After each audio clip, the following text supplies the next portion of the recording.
दोस्तों, धर्म चाहे जो भी हो, मगर हर एक स्पिरिचुअल इंसान के लिए तीर्थ यात्रा बेहद मायने रखती है।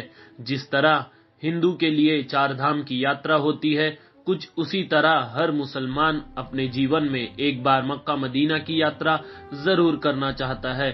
दुनिया भर में मशहूर इस हज यात्रा के बारे में तो आप सभी ने सुना ही होगा, लेकिन क्या आपने कभी सोचा है कि आखिर ये यात्रा इतनी मशहूर क्यों है?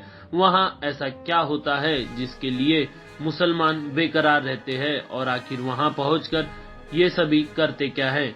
ऐसे कई सवाल होंगे जो आपके मन में आते होंगे, तो फिर इस वीडियो को पूरा जरूर देखना, क्योंकि आज आपके सभी सवालों का जवाब मिलने वाला है। नमस्कार दोस्तों, स्वागत है आप सभी का।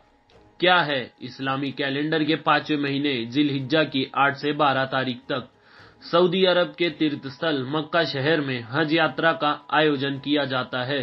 इस यात्रा के लिए मक्का इसलिए जाना होता है क्योंकि काबा मक्का में ही स्थित है। अब आप पूछेंगे कि काबा क्या होता है, तो बता दे कि काबा काले रेशम में लिपटी एक क्यूब के आकार की इमारत है, जिसे इस्लाम के सबसे पवित्र स्थल और अल्लाह का घर कहा जाता है। यह इमारत हजरत इब्राहिम के समय में खुद इब्राहिम ने ही बनाई थी। इस भवन के आसपास मस्जिद अल हरम भी मौजूद है। पूरे दुनिया के सभी मुसलमान, चाहे वे कहीं भी हो, नमाज के समय अपना मुंह काबा की ओर ही रखते हैं।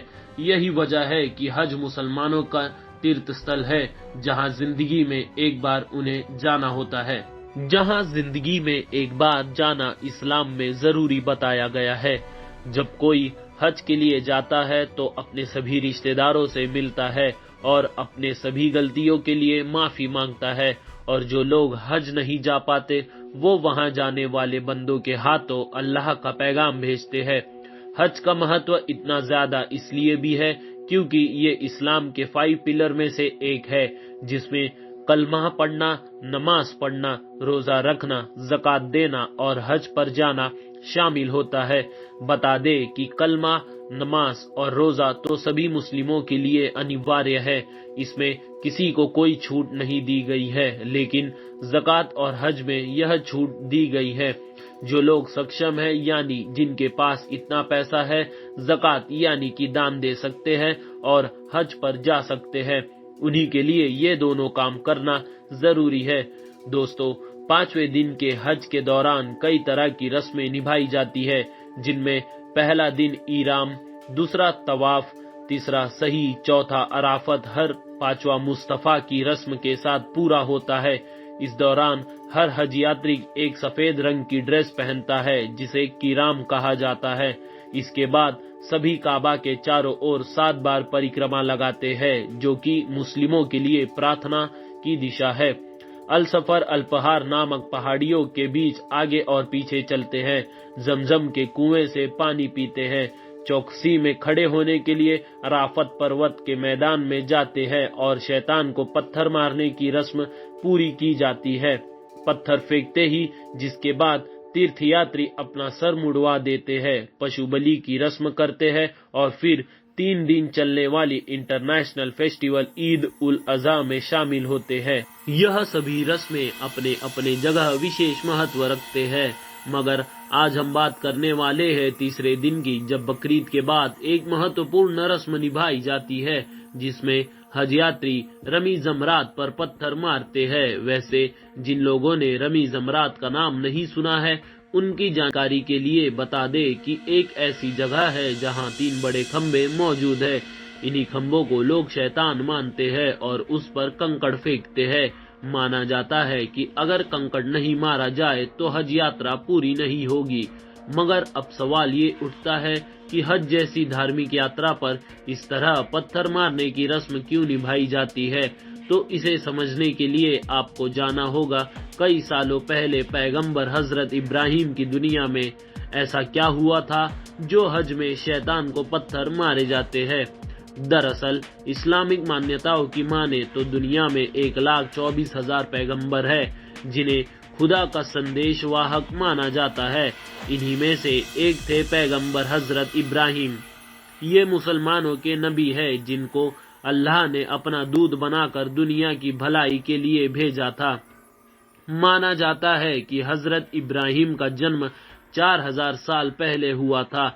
इस्लाम से पहले उनका जिक्र बाइबल और यहूदी ग्रंथ में अब्राहम या अब्राम के नाम से भी मिलता है। इसलिए यहूदी, ईसाई और मुसलमान तीनों ही इन्हें अपना पैगंबर मानते हैं। मुसलमान हजरत अब्राहम को हजरत इब्राहिम अलैहिस्सलाम कहते हैं। वही हज के शैतान का ये किस्सा शुरू हुआ था, जब एक दिन अल्लाह ताला ने हजरत इब्राहिम की परीक्षा ली। ऐसा माना जाता है कि एक बार अल्लाह ने ख्वाब में आकर हजरत इब्राहिम से कुर्बानी में उनकी सबसे पसंदीदा चीज मांगी थी। हजरत इब्राहिम को सबसे ज्यादा प्यार अपने बेटे इस्माइल से था, क्योंकि उन्होंने ये औलाद काफी लंबे समय के इंतजार के बाद 80 साल की उम्र में मिली थी। जब इब्राहिम ने अपने बेटे इस्माइल को इस बात के बारे में बताया तो इस्माइल ने जवाब दिया कि अब्बू जान, जो हुक्म दिया जा रहा है उसे जरूर पूरा कीजिए। अगर अल्लाह ने चाहा तो आप मुझे सब्र करने वालों में पाएंगे। ऐसे में लगे हुक्म को मानते हुए वो अपने बेटे की कुर्बानी देने को तैयार हो गए। कहा जाता है कि इस कुर्बानी के जरिए अल्लाह हजरत इब्राहिम के सब्र, वफादारी और गया को आजमाना चाहते थे, क्योंकि एक बाप के लिए अपने ही बच्चे की गर्दन पर तलवार चलाना बेहद मुश्किल काम था। जब आजाद इब्राहिम अपने बेटे इस्माइल को कुर्बान करने के लिए लेकर जा रहे थे, तब रास्ते में उन्हें एक शख्स मिला जिसे इस्लाम में शैतान कहा जाता है।